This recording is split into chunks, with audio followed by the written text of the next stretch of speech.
Esse conflito que vem acontecendo entre Hezbollah e Israel, ou entre Líbano, né, e Israel, ele tem um poder muito maior para escalar para uma guerra regional generalizada no Oriente Médio, talvez até dentro de um contexto tão globalizado, para uma coisa até mesmo global. Quando a gente fala do Hezbollah, o Hezbollah ele é um grupo muito mais forte, muito mais poderoso que o Hamas.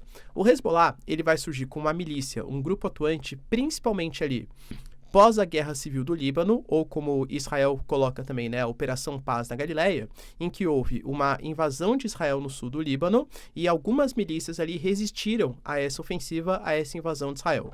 Uma dessas milícias que surgiram com a bandeira e que até hoje existe, que é a destruição do Estado de Israel, é o Hezbollah. O Hezbollah, então, ele foi se fortalecendo, foi se militarizando. Hoje é um grupo que conta, depende dos relatos aí, né? Mas o Hezbollah fala em mais de 100 mil combatentes que se organizou de maneira muito significativa no sul do país. Então, hoje, é uma milícia, é um grupo armado que se estabelece principalmente no sul do Líbano. Conta, inclusive, com cadeiras no parlamento libanês. Até nas últimas eleições eles perderam um pouco a representatividade depois dos conflitos de 2019, enfim, mas ainda é um grupo super importante ali, xiita, que representa. Até não é uma coincidência de datas, a Revolução Xiita Islâmica Iraniana aconteceu em 79, o Hezbollah vai se estabelecer pouco tempo depois no sul do Líbano. Então, guardadas as devidas proporções, é como se fosse um representante do Irã no sul do Líbano que atua querendo a destruição do Estado de Israel. Grande parte dos países, principalmente da comunidade ocidental, o reconhece como um grupo terrorista, embora seja visto como um grupo legítimo por grande parte da sociedade libanesa, até mesmo pela política do país. A gente teve em 2006 um conflito muito grave entre Israel e Líbano. E dentro desse momento, para fazer uma espécie de um cessar-fogo, estabelecimento de uma pausa, pelo menos, nos conflitos, a gente teve uma resolução 1701, que foi estabelecida pela ONU, criando alguns limites locais na fronteira norte de Israel e sul do Líbano. Até hoje é um pouco questionável essas questões, né? Existem áreas de pesca em disputa, as fazendas Shiba também, que não existe uma resolução especificamente sobre o tema, segundo a visão do Líbano, Hezbollah e também de Israel, mas que estabeleceu um ponto importante. Só pode atuar no sul do Líbano, segundo a resolução, o exército oficial do Líbano e também tropas oficiais da ONU. Ou seja, o Hezbollah não poderia estar atuando naquela região, porque é uma milícia não oficial, um grupo armado não oficial. Convenhamos que desde aquele momento aquilo não foi aceito, né? Não foi colocado em prática pelo Estado libanês. Quando começa, agora, no dia 7 de outubro do ano passado, o atentado terrorista que foi feito pelo Hamas contra Israel, isso acabou mobilizando de maneira mais forte, não que não existisse antes, o chamado Eixo da Resistência. O autodenominado Eixo da Resistência, que tem como grande líder o Irã, até mesmo o general Soleimani, que foi morto pelos Estados Unidos na ofensiva lá em 2020, fazendo o ataque no Iraque, né, do líder iraniano. Ele era o grande cabeça, quem organizava esse Eixo da Resistência, que conta com membros do Paquistão, membros do Iraque, conta com, por exemplo, os Houthis do Iêmen, conta com o Hezbollah, por exemplo, o Hamas, a Jihad Islâmica, ou seja, todos os grupos que são contra a interferência dos Estados Unidos no Oriente Médio e a presença também de Israel. Então, ataques coordenados começaram a acontecer de todos esses grupos, principalmente dos Houthis, claro, né, do Hamas, da Jihad Islâmica e também do Hezbollah. Nos últimos tempos, até pelo enfraquecimento muito forte do Hamas, por motivos óbvios, né, pela ação israelense, a guerra acabou se voltando para o norte. Tanto que a gente teve, por exemplo, ataques do Hezbollah que causaram, segundo as informações de Israel, tá?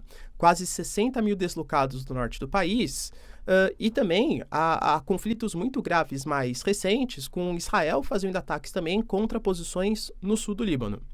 A guerra, o conflito, ele foi escalando de determinada maneira, com ameaças mútuas, principalmente, claro, do Hezbollah, até que Israel fez a ofensiva, que possivelmente vocês aí no programa vão discutir com muito mais detalhes, que foi a questão dos pagers, dos walkie-talkies, que eram utilizados por recomendação da liderança do Hezbollah, alegando que a utilização de celulares, enfim, poderia colocar em risco, né, por conta do GPS, por conta do posicionamento, os militantes do grupo. Só que, assim, o Mossad, a inteligência israelense, os caras, eles são, assim, talvez, né, difícil colocar, mas um dos, se não o, tá? Um dos melhores do mundo. E aí, o ataque, ele acabou escalonando e a gente já tinha tido palavras do Yoav Galan, por exemplo, responsável pela defesa de Israel, que a guerra estava se deslocando para o norte, estava crescendo no norte do país.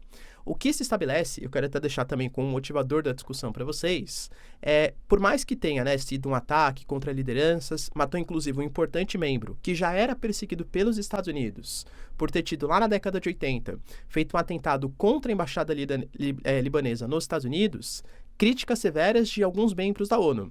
Porque usou-se equipamentos civis como arma de guerra, e isso é condenado pela comunidade internacional. E também, você teve ali, né, aparentemente, o que se estabelece, segundo relatos do New York Times, é que o pager, ele soltava uma mensagenzinha, aí depois de alguns poucos segundos ele explodia. Porque, imagina, você explode de uma hora para outra.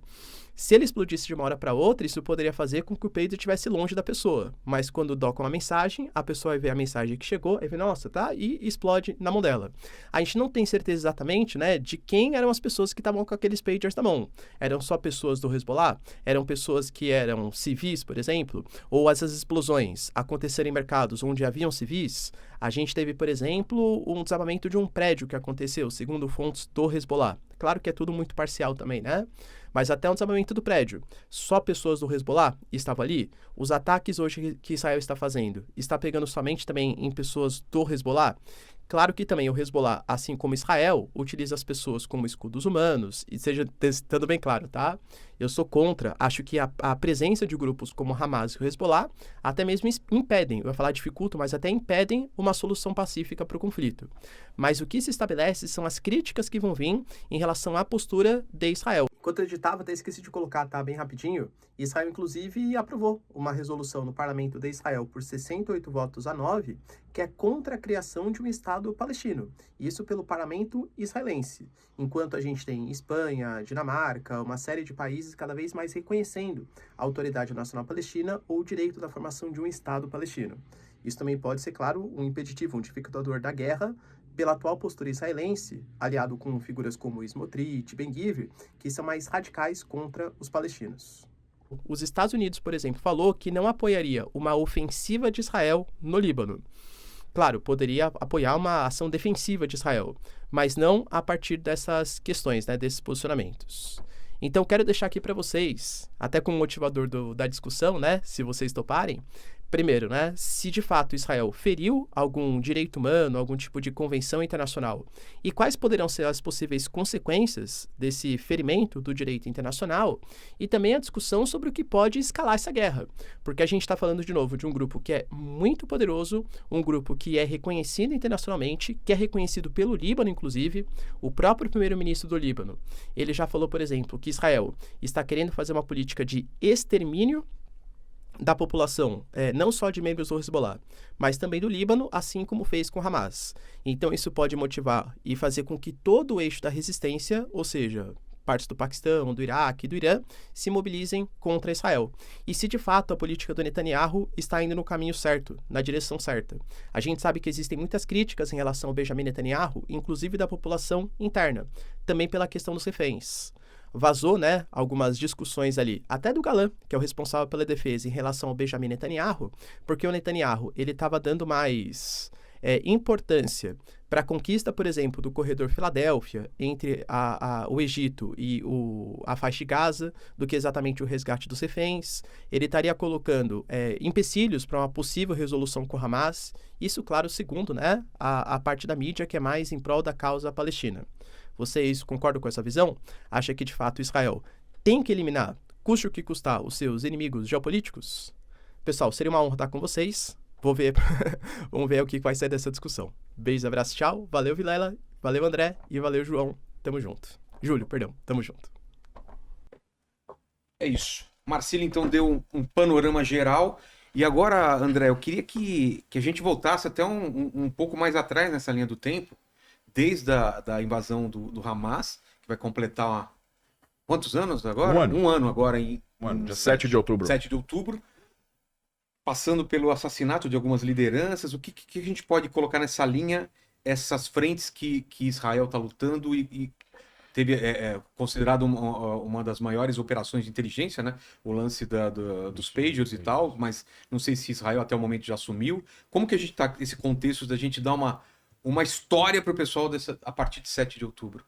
Primeiro que eu acho que o que aconteceu no dia 7 e o que está acontecendo agora era um desejo do Sinwar, que é o atual líder geral do Hamas, né? Depois que o líder Tava para do... acontecer, é isso? Não, ele queria envolver outros atores em outras regiões para que Israel precisasse enfrentar o que a gente chama de várias frentes ao mesmo tempo. Porque isso... Era uma estratégia, então. É óbvio, porque aí a guerra não fica só em Gaza, não fica focada só em Gaza, o exército precisa se ocupar de várias frentes, são vários... E que você disse aqui que já aconteceu no passado, né? Já, mas a gente está falando agora de grupos não estatais que controlam regiões, que estão atacando Israel de forma não convencional, principalmente cidades israelenses, que têm um poder de fogo diverso. Os Houthis têm um poder de fogo diferente do Hamas, que tem um poder de fogo diferente do Hezbollah. O Hamas e Hezbollah fronteira com Israel, os Houthis estão longe, 2.000 quilômetros de distância, todos esses aí financiados pelo Irã. O que o Hamas fez no dia 7 e posteriormente o começo da guerra em Gaza, e aí o envolvimento do Hezbollah no dia 8 de outubro, a partir da fronteira norte, o envolvimento dos Houthis, o envolvimento do Irã, o envolvimento de milícias pró-Irã no Iraque, lançaram há 3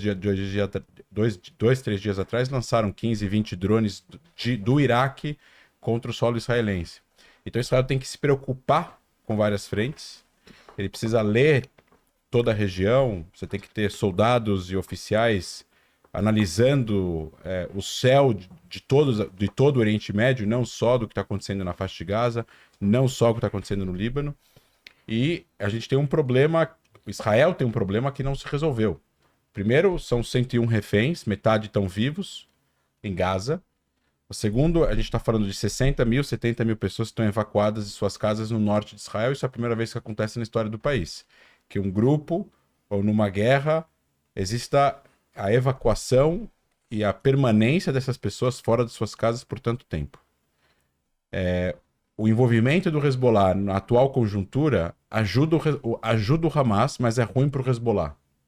Porque o Hezbollah ele é um grupo muito mais forte que o Hamas, ele tem um orçamento muito maior. Mais organizado? Muito mais organizado, ele tem mais gente, ele tem mais treinamento. Inclusive, o Hezbollah ele tem um departamento que é um departamento de educação, entre aspas, educação, para ensinar pessoas do Hamas a fabricarem, por exemplo, mísseis e foguetes ou melhorar a precisão deles. Então, são engenheiros que estão lá ajudando o Hamas e a Jihad Islâmica também, que é outro grupo menor que o Hamas em Gaza, que ajuda a eles terem mais precisão nos foguetes quando isso estava sendo fabricado em épocas dizer, entre aspas, épocas de cessar-fogo. A questão é que o Hezbollah ele errou na sua equação. Ele achou que ao entrar num conflito de baixa escalada com Israel iria preferir, assim como prefere, né, não entrar numa guerra total com o Hezbollah, ao mesmo tempo que está em guerra total com o Hamas. Então, isso cansaria as forças israelenses e o Hezbollah se colocaria como protetor do que eles chamam de resistência. Entendi. Lembra que eu já falei aqui, eixo da resistência. Irã apoia esses grupos, que é o chamado de eixo da resistência, Muqawama em árabe, que é a resistência ao quê? É a resistência da existência de Israel, é a resistência de tudo que tem a ver com a conciliação, processo de paz, coexistência, tolerância, liberdade, tudo que tem a ver com o que nós conhecemos aqui no Ocidente ou no mundo livre como liberdade, eles são contra. Não tem a ver com uma guerra apenas por território, tem a ver com uma guerra religiosa, tem a ver com visão de mundo, tem a ver com valores, tem a ver com costumes e por aí vai. E o Hezbollah está fazendo com que, na visão deles, o Hamas não seja destruído. Eles dizem que eles só pararão de atirar, isso até algumas semanas atrás, se caso aconteça um cessar-fogo em Gaza.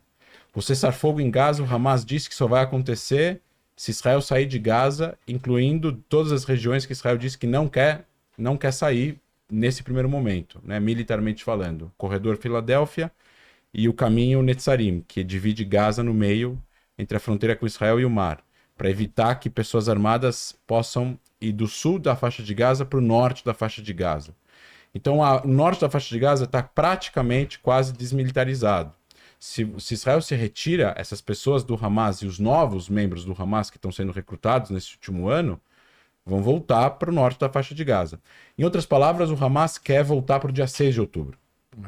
Eles querem voltar para o que era antes do dia 7 de outubro, que é Como o controle o controle do grupo, o grupo ser o soberano naquela região. Mesmo com Gaza destruída, 80% destruída, com milhares e milhares de membros do grupo mortos, milhares de pessoas presas, e ruas e prédios e instalações destruídas, o Hamas é o movimento que controla a força os palestinos na faixa de Gaza. Se Israel se retira da faixa de Gaza do jeito que o Hamas pede para que haja um cessar-fogo, não é um cessar-fogo de verdade. Porque o Hamas não está negociando um acordo de paz, uma negociação com Israel a longo prazo, uma aceitação da existência de Israel, e que daí então vai se transformar num processo de paz para criar um Estado palestino. Não é isso.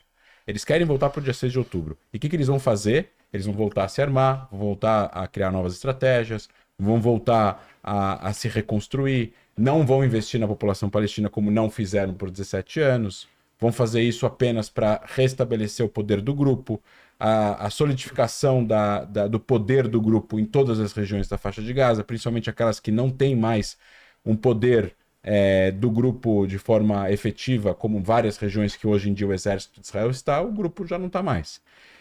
E voltar a governar a faixa de Gaza, porque sem o território, o Hamas é só uma ideia. E aí que está o problema que as pessoas não conseguem entender. O Hamas é uma ideia que possui um território e a partir de então ele consegue executar a sua ideologia, que não é a favor de um Estado palestino, que nem o Brasil ou outros países apoiam. Então o Hamas ele é antinacionalismo dos palestinos. Eu sei que algumas pessoas que escutam o teu podcast vão falar, imagina, mas o Hamas é antinacionalista dos palestinos.